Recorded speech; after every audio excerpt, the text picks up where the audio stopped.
Hola mis queridos amigos, nuevamente con ustedes, Doctor Tigre, el que ronca en esta negra noche neoliberal latinoamericana, sudamericana y ecuatoriana. Atrás tenemos el Pichincha y atrás tenemos el Panecillo, aquellas lomas donde se enfrentaron españoles y el ejército gran colombiano para nuestra independencia en 1822. Prácticamente el próximo año celebraremos 200 años de nuestra independencia.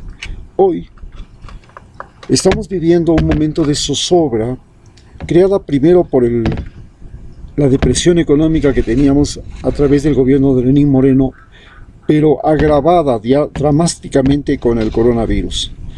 El coronavirus, el COVID-19, ha producido un impacto tan tremendo en Ecuador que puede decirse es uno de los países más seriamente afectados de América Latina.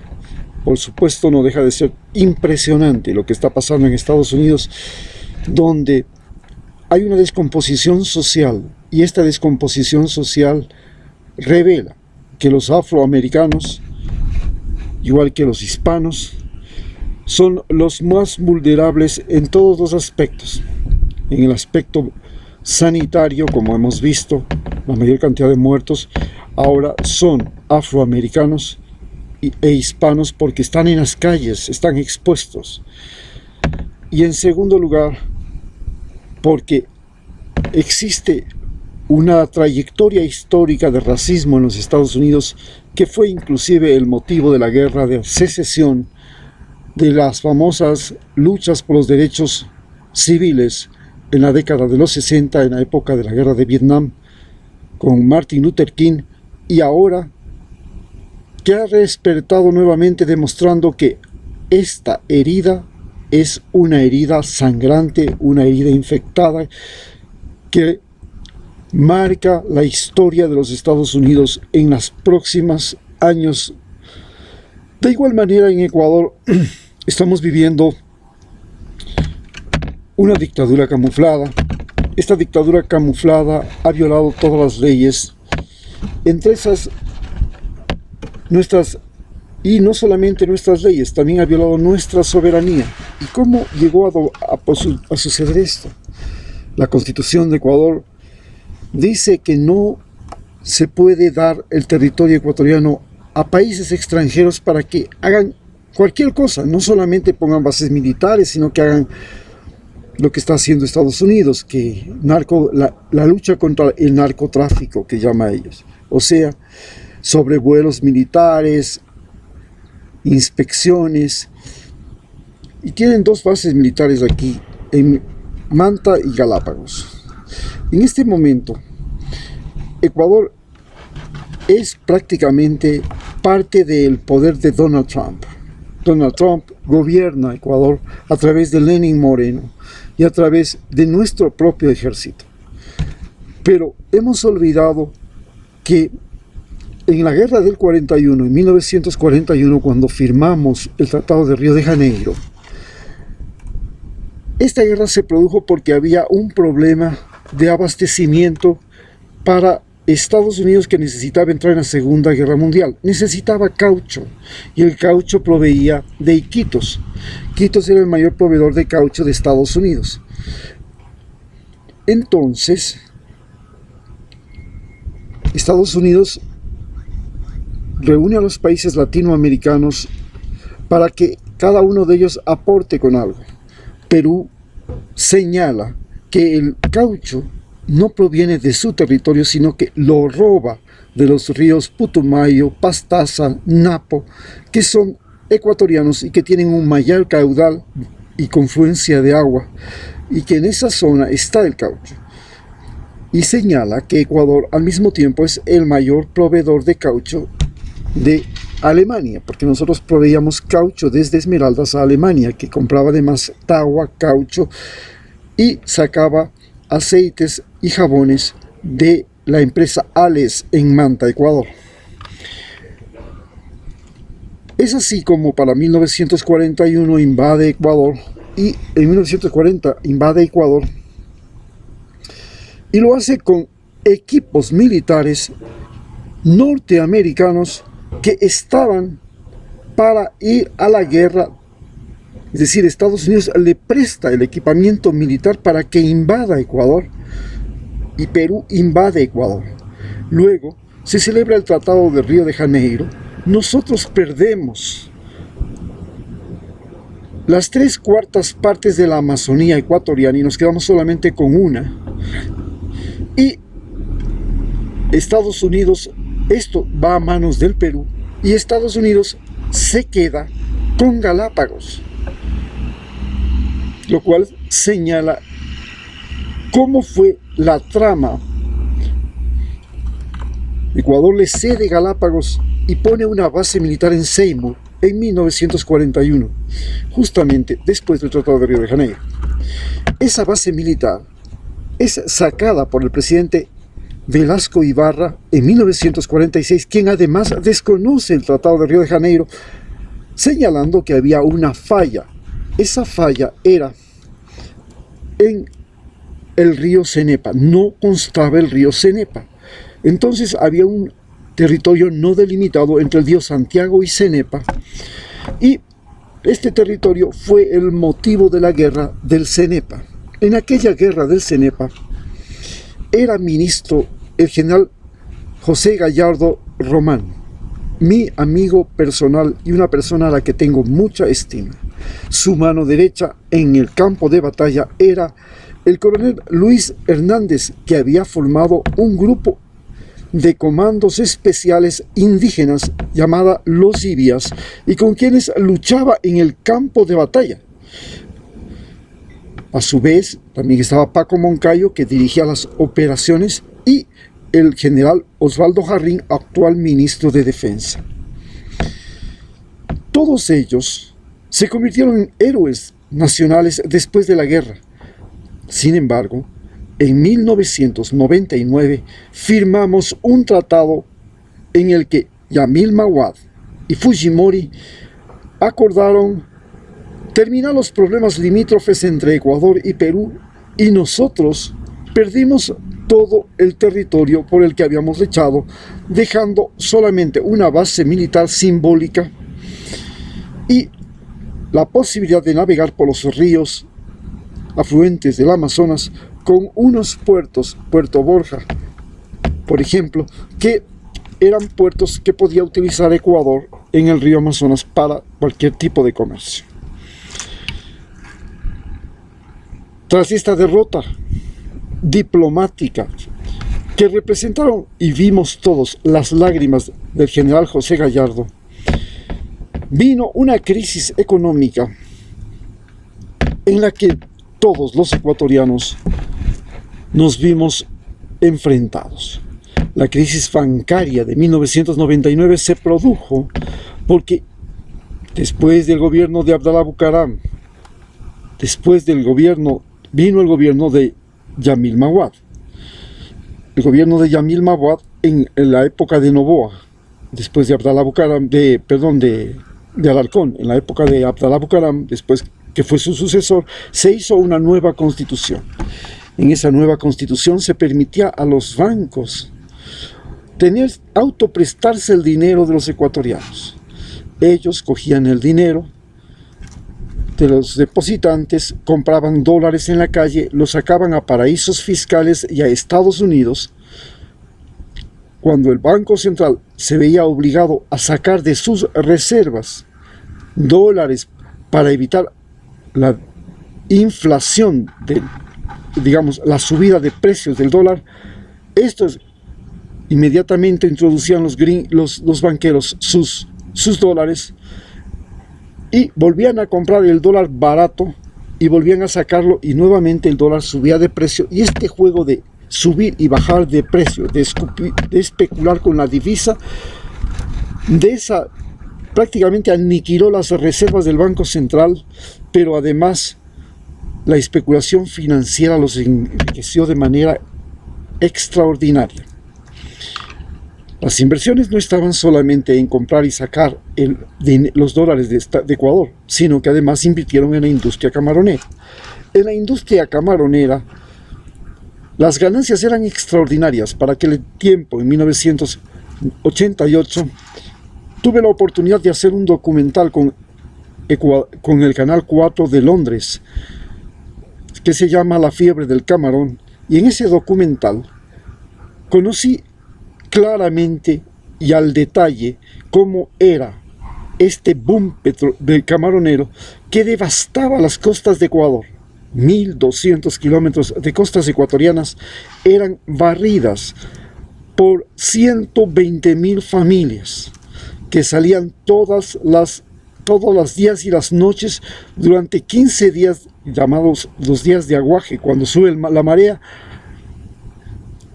con unas redes micrométricas que atrapaban todo: tortuguitas, cangrejos, cualquier pez pequeño que había en la orilla, para capturar solamente 4 tipos de larvas, de las cuales solo 2 iban a parar en los laboratorios o finalmente en las camaroneras. Esta devastación, que duró desde 1982 hasta 1999, se paró con la llegada de una peste llamada la mancha blanca. Aquella peste destrozó las camaroneras, y las camaroneras dejaron de ganar como ganaban desmedidamente. ¿Se imaginan ustedes que una hectárea de camarón que valía $6.000 producía al año $60.000? Esta ganancia era más rentable que el narcotráfico. Tener una plantación de coca con laboratorio incluido daba menos dinero que una camaronera. Cuando llegó la mancha blanca, los banqueros que tenían sus inversiones en esas camaroneras quebraron, y luego la gente comenzó a retirar el dinero de los bancos al ver su inestabilidad. Fueron quebrando primero el Banco Continental, luego el Banco de Préstamos, y ahí se creó la ola de pánico.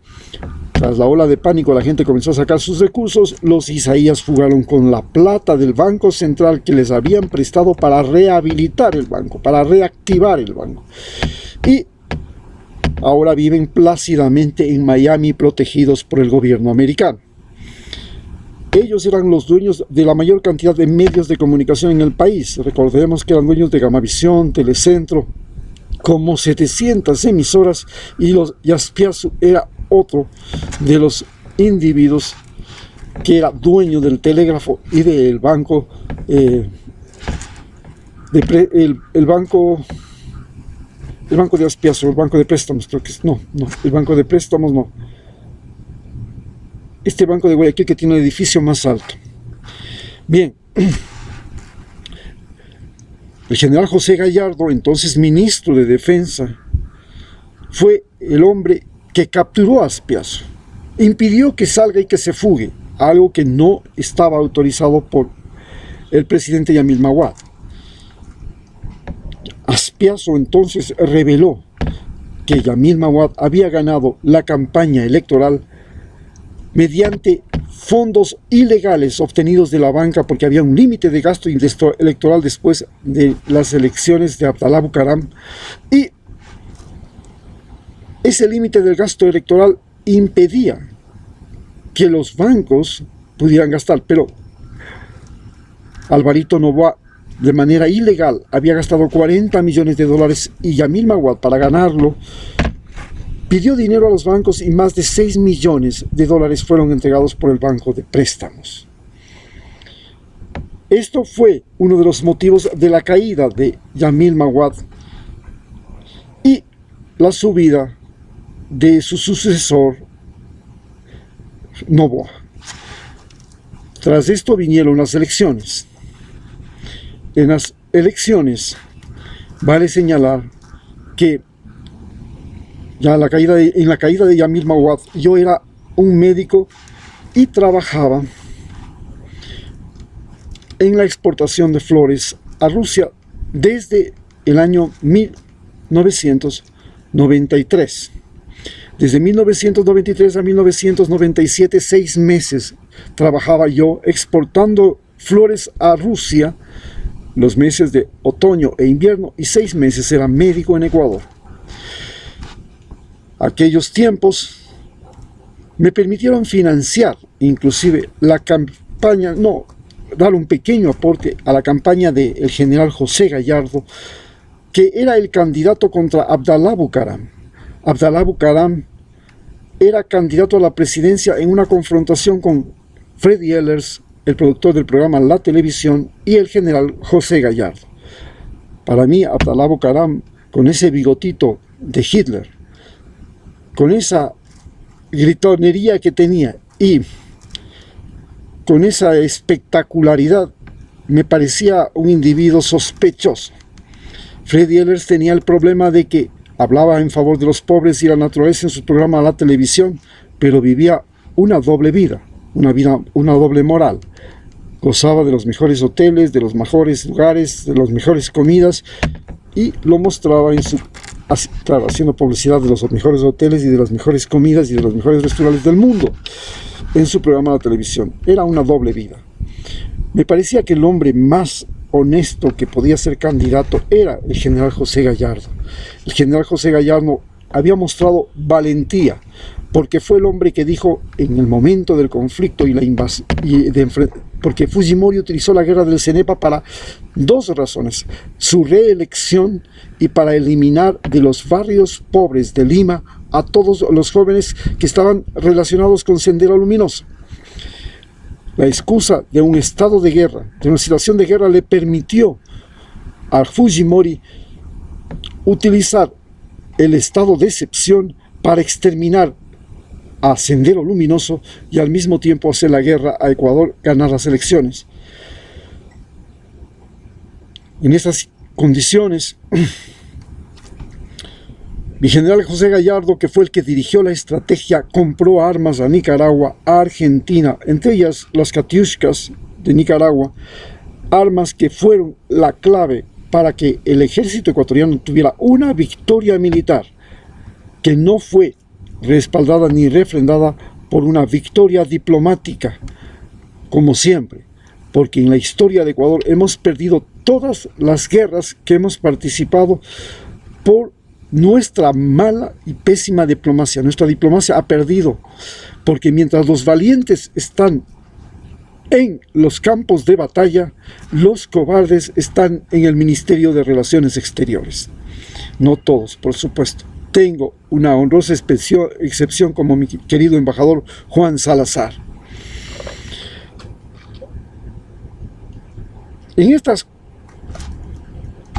Posteriormente a la caída de Yamil Maguad, viene este suceso trágico de la gran emigración de ecuatorianos, la quiebra bancaria. Salen 3 millones de ecuatorianos en una población que en ese momento era de apenas de 13 millones y medio. Estamos hablando de casi el 25%, pero no era cualquier población.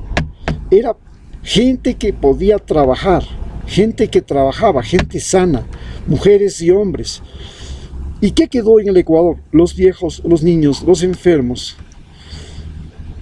Y esa gente salvó luego la economía del Ecuador enviando remesas, como ahora los venezolanos están salvando la economía de Venezuela enviando remesas. Para el año, en esos tiempos, entonces el general José Gallardo dejó de ser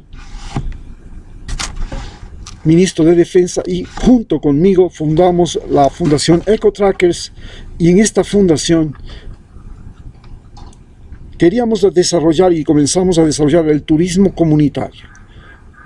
Teníamos como socios al general Gallardo, a un valioso inglés llamado David Tuckett, un planner inglés que tenía ya 74 años, el general tenía 64, y también estaba un ruso, amigo mío, porque yo había estado en Rusia y él, en cambio, lo encontré aquí, era un genio de las computadoras, Vladimir Chepak.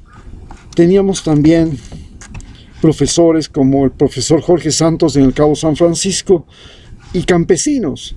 Había campesinos como José Hualinga en la provincia del Napo, que era parte de la Fundación Ecotrackers, colaboraba con nosotros. Teníamos a Fernando Godoy en Esmeraldas, teníamos a muchos, por ejemplo, Isaura y José Tenesaca en Cañar. En fin, el general participaba en nuestras reuniones, dirigía, era participaba en las reuniones, por ejemplo, fue a reunirse con todos los líderes comunitarios que teníamos en todo el Ecuador. Trabajamos en 14 comunidades y en 10 parques nacionales, y nos reunimos en la hacienda de Totorillas del municipio de Guamote, porque también trabajábamos con el municipio de Guamote, que ahí dormía en una cama de donde dormían todos los indígenas que venían a las reuniones del municipio de Guamote. Subió del Tambo a Culebrillas, a la laguna allá en los Andes, a pesar de que tenía su problema un problema en la pierna. Llegó hasta la laguna de Culebrillas, allá en el camino de los Incas, encima del Tambo, encima de Ingapirca, para conocer los lugares donde nuestros voluntarios iban a trabajar. Nos acompañó en el Cabo San Francisco, estuvo también en Salango, y todas estas cosas hacían que el general José Gallardo volviera a renacer como un individuo que reconocía su país. Pero cuando llega al poder Lucio Gutiérrez toma medidas contra él y lo acusan por la compra de armas para la guerra del Cenepa. Y en ese momento que le acusan de la compra de armas para la guerra del Cenepa, que fue una compra de armas correctamente realizada, pero en un momento en que todos los países del mundo tenían un bloqueo de armamento para Ecuador y Perú, pero Perú tenía más armamento que nosotros, y hubo que hacer compras clandestinas a Nicaragua y Argentina. Estas compras clandestinas en Argentina repercutieron mucho y terminaron con el gobierno de Menem. Luego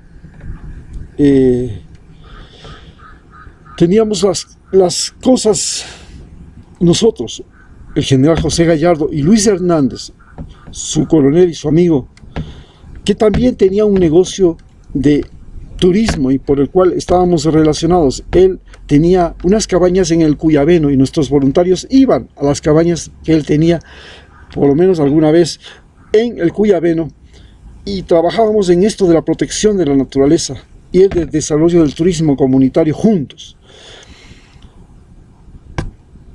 Cuando llega el momento, cuando sube Lucio Gutiérrez, el general coronel Luis Hernández había sido sacado arbitrariamente, después de haber sido héroe de combate en la guerra del Cenepa y que debía ascender a general de división.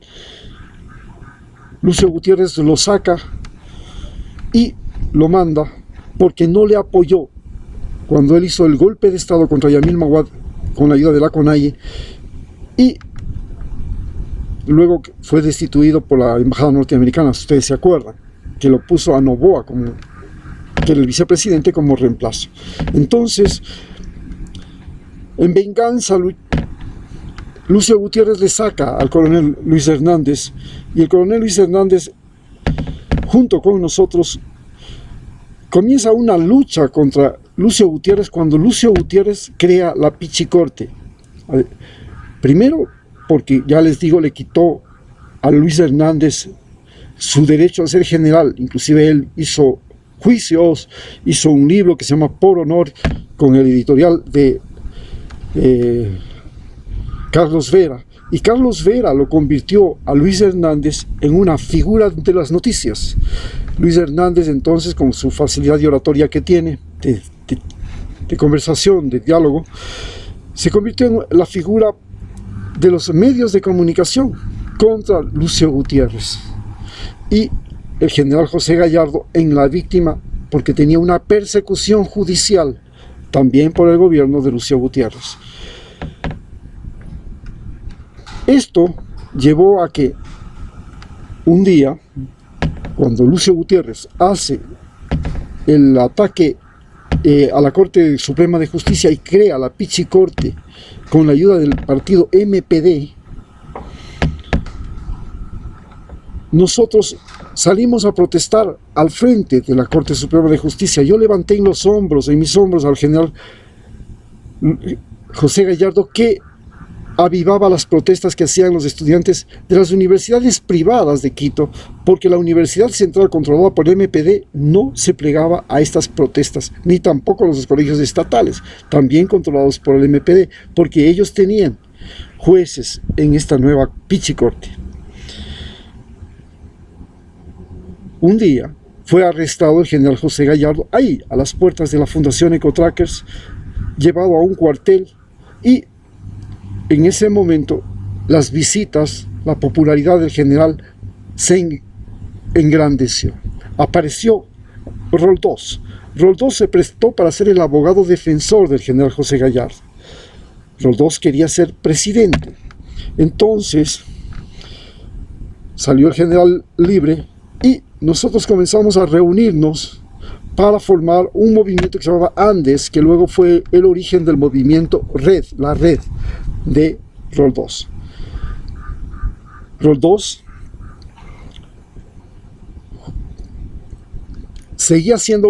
pedía una recolección de firmas para una consulta popular.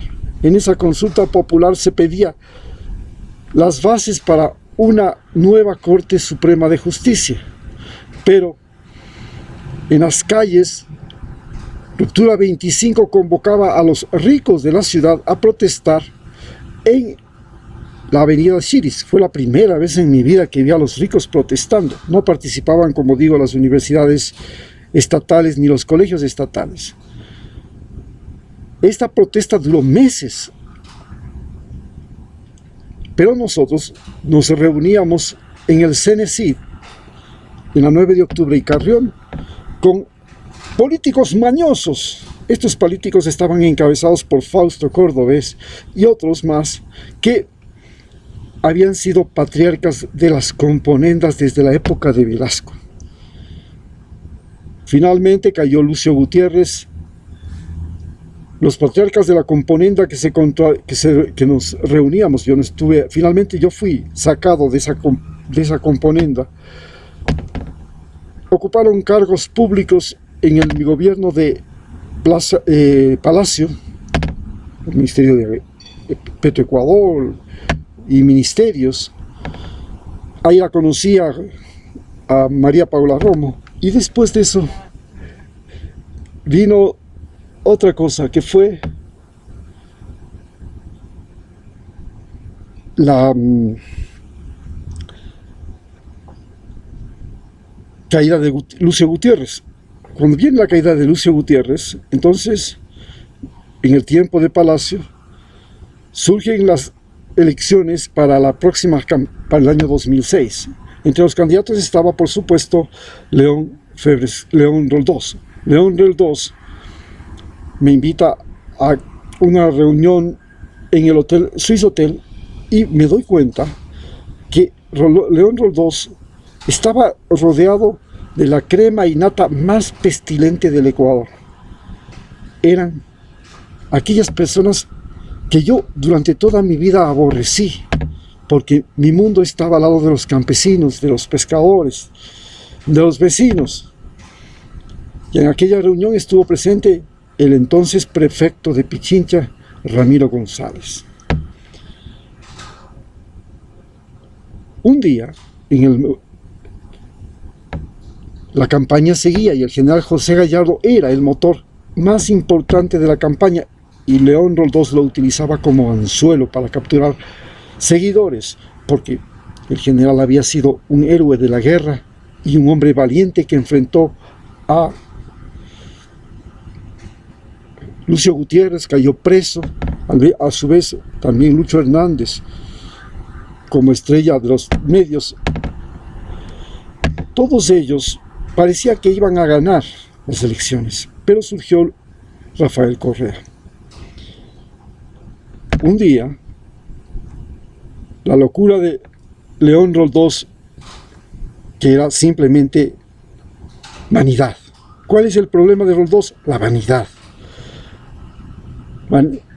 A Roldós se le podía acercar cualquiera que le halagara y cualquiera que le diera plata.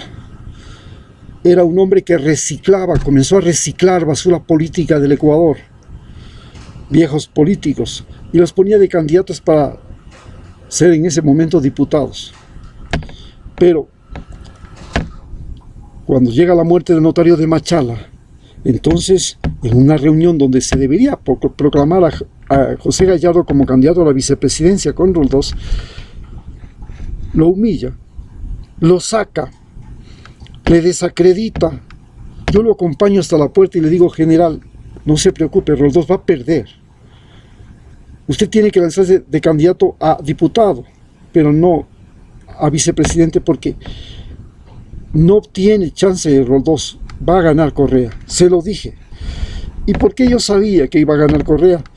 Porque el error de Roldós fue reciclar viejos políticos. Gente, mientras que Correa solamente iba a las elecciones, él y su vicepresidente Lenín Moreno no tenían ningún asambleísta, ningún diputado, perdón, y por tanto eran los dos solitos y no tenían ninguna imagen que les acompañe, ni en los pueblos ni en nada que les desprestigie, y así llegaron a la presidencia Correa y Lenín Moreno. Roldós perdió. Pero antes de la derrota y mientras estábamos en la campaña, uno de los vínculos y unos momentos en que Luis Hernández y yo nos acercamos muchísimo más fue en la golpiza de Roldós.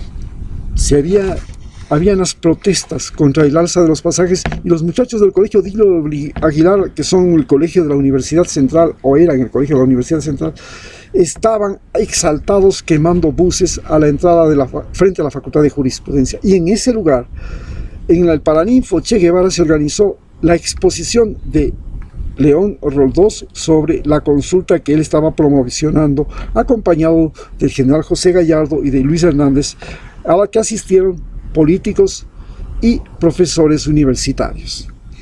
Pero alguien lanzó una bomba lacrimógena dentro del Paraninfo Che Guevara y todos salimos en estampida. Por los corredores de la Facultad de Jurisprudencia los lanzaban bombas molotov desde el frente, desde los pisos al frente de la Facultad de Jurisprudencia. Salimos al corredor y cuando íbamos caminando nos atacaron con piedras. Entonces, bajo un túnel que está cerca de la Facultad de Economía, una piedra le llegó a la cabeza de León Roldós. Todos se habían dispersado, yo estaba detrás de Roldós, era el único que quedaba. Lo alcancé a tomar antes de que cayera al piso y lo llevaba poniendo sus brazos sobre mis hombros lentamente, paso a paso, pero nos salieron los muchachos del colegio Dilio Aguilar, son colegios de secundaria, que comenzaron primero a patearnos. Finalmente alguien se adelantó, cogió una piedra y la lanzó contra nosotros. Me pegó en los labios, en la boca, pero seguimos avanzando hasta que los golpes ya comenzaron, y el temor de Roldós ante ese ataque de decenas de muchachos, que eran patadas, golpes, piedras, todo lo que encontraban, le produjo un ataque de asma y se desplomó delante de la estrada al estadio universitario detrás de la Facultad de Odontología. Puse mis piernas a los lados de Roldós y seguí dando puñetes hasta que llegó Luis Hernández con 3 mujeres. Cada una tomó una pierna, yo lo tomé del cuello y de los hombros, y comenzamos a correr con Roldós desmayado, mientras Luis Hernández trataba de intimidar, de meterles miedo a los muchachos, porque todos lo podían reconocer. Era un militar, les daba miedo, y era un personaje de las noticias. Llegamos atrás de la universidad, en la parte esa donde está el comisariato de los empleados. Nadie nos quería recoger, cerraban las puertas, cerraban las ventanas. Luis Hernández paró una camioneta, logramos subir en esa camioneta poco antes de que lleguen los universitarios y los muchachos del colegio Dilio Aguilar nuevamente, pero esta vez llenos de piedras que nos comenzaron a lanzar, pero escapamos y llegamos al hospital del Metropolitano. En el hospital Metropolitano llegó la prensa, llegaron todos los políticos, llegaron a todo. Era la estrella del momento, León Roldós. Con esa popularidad que había alcanzado gracias a la golpiza, la candidatura estaba asegurada. Ya tenían 2 víctimas de Lucio Gutiérrez. Primero, el general José Gallardo, que fue puesto preso, y en segundo lugar, lo más grave, Roldós con su golpiza. algo como lo que pasó en Brasil con Bolsonaro. A partir de eso, las elecciones estaban ganadas, no había nada que hacer. Pero la vanidad de Roldós hizo que se deshiciera del general José Gallardo y cogiera como vicepresidente a uno de los peores individuos más de doble moral de Quito, Ramiro González, el prefecto de Pichincha.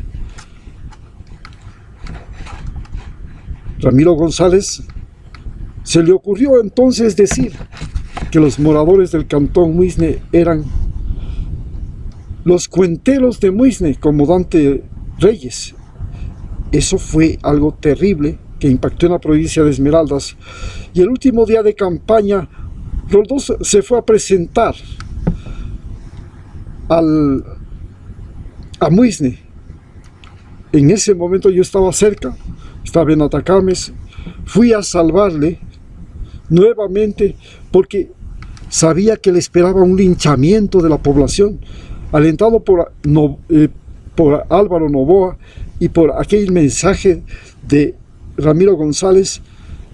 Y les recordé a la población que yo había sido el médico que estuvo con la OCAME, la Organización Campesina Muisne Esmeraldas, con el padre Graciano, con el padre Julián, que era el médico que había formado los promotores de esas comunidades, y que yo les pedí al pueblo que no le atacaran a Roldós. Roldós salió y me preguntó: ¿cómo ves la campaña? Vas a perder, le dije. Vas a perder, no tienes nada que hacer. No voy a terminar por lo menos en segundo puesto con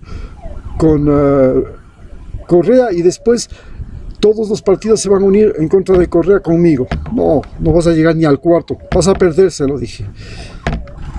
Ahí terminó nuestra relación, ya no me quiso saludar. Por supuesto, el general tampoco siguió siendo miembro de la fundación. La fundación entró en una crisis. Perdimos uno de nuestros voluntarios. Mientras estábamos en toda esta recogiendo firmas, nos estábamos haciendo las campañas, estábamos en las marchas de los forajidos, estábamos haciendo todo. Uno de nuestros voluntarios extranjeros se fue apropiando de los voluntarios de las relaciones internacionales, de los profesores de español, hizo su propia fundación después y nos dejó con una mano adelante y otra atrás. La fundación no se financiaba con donaciones ni nada, se financiaba enseñando español y ofreciendo residencia a los que venían en calidad de estudiantes y de voluntarios. Ellos nos financiaban. Así que entramos en un colapso. Me tocó ir a trabajar después de ese colapso en la frontera norte, allá en la área 4 del Carchi, en la Concepción, y luego en la área de Guayupe, donde había una carretera recién construida que iba a Chical, la zona del Huacho, y en esa zona yo era el médico del Ministerio de Salud. Luego gané un concurso para hacer una serie que se llama Salud y Vida en la Mitad del Mundo, que ustedes pueden verla por YouTube, y en esa contaba la historia de las comunidades en donde habíamos trabajado con el general José Gallardo, y la historia de las nacionalidades indígenas del Ecuador, mestizas y negras, y sus enfermedades. Pero el 30 de septiembre del 2010, siendo yo uno de los productores de televisión de Ecuador TV, fue atacado el canal y secuestrado prácticamente Rafael Correa en el hospital de la policía, donde le amenazaban de muerte si no renunciaba. Que me saquen con los pies por delante, pero no renuncio, fue una prueba de su coraje y de su valentía, y el pueblo de Quito se volcó a respaldarlo. Mi general José Gallardo, Luis Hernández, Roldós, eran de la oposición, y esto fue ya el momento en que los tres nos separamos, cada cual cogió su camino.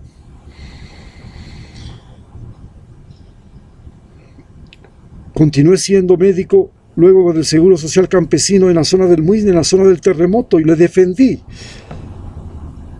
a Lenin Moreno en Same de un ataque realizado el 24 de noviembre del 2017 por partidarios del CREO y del Partido Social Cristiano, y que me dieron tal golpiza que tuve que llegar hospitalizado a Quito a hacerme una cirugía.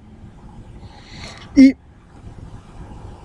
posteriormente, cuando sube Lenin Moreno, junto con todos los correístas, los que defendíamos a Correa, fui sacado del Seguro Social Campesino, básicamente por haber sido un correísta que no doblegó, que no traicionó, que no se vendió. Aquello me convirtió a mí en un luchador contra Lenin Moreno que lleva ya 1400 días de lucha. Hoy, el día de ayer, he visto cómo sale Lenin Moreno a alentar a la gente para que, y a los municipios para que abran, porque es insoportable esta crisis económica generada por la cuarentena. Y de inmediato aparece el general Osvaldo Jarrín advirtiendo que la población de Ecuador tiene que comportarse porque los militares han creado un decreto que les permite usar armas letales y la represión con armas letales si fuese necesario. Y con sorpresa veo a mi amigo Luis Hernández respaldar esta posición. Luis Hernández llegó a ser miembro del Consejo Interino de Participación Ciudadana, y a través de ese Consejo Interino de Participación Ciudadana, Lenin Moreno obtuvo todos los poderes y se convirtió en un pseudo dictador. Impuso a dedo a los jueces de la Corte Constitucional, a los jueces de la Corte Suprema, al Consejo Nacional Electoral, mediante ternas que él enviaba para que después los del Consejo Interino decidieran quién debía ser. Hoy estas otras funciones del Estado están en manos de Lenin Moreno. Por eso, cuando él cede las bases militares norteamericanas violando el artículo 4 de la Constitución, no pasa nada, la Corte Constitucional no hace nada. Cuando le da cargos públicos a su familia, entre esas su hija en la ONU, algo que está prohibido por la Constitución y que se llama nepotismo, tampoco pasa nada.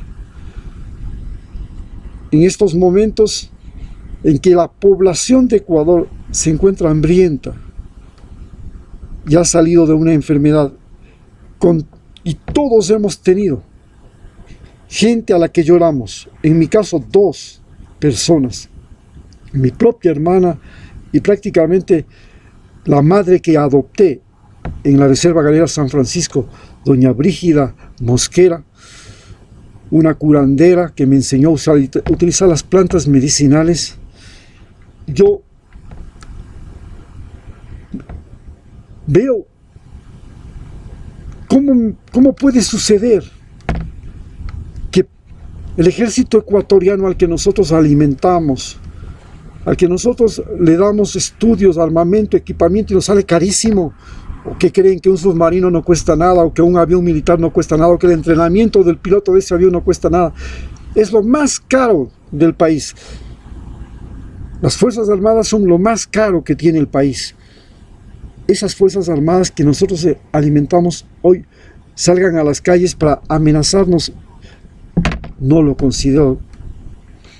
Lo considero realmente una traición. No es posible que después de que en 1941 los norteamericanos junto con los peruanos nos quitaron Galápagos y la Amazonía. Recordemos que Estados Unidos utilizó esta técnica y esta estrategia de alquilar territorios para después apropiarse de ellos.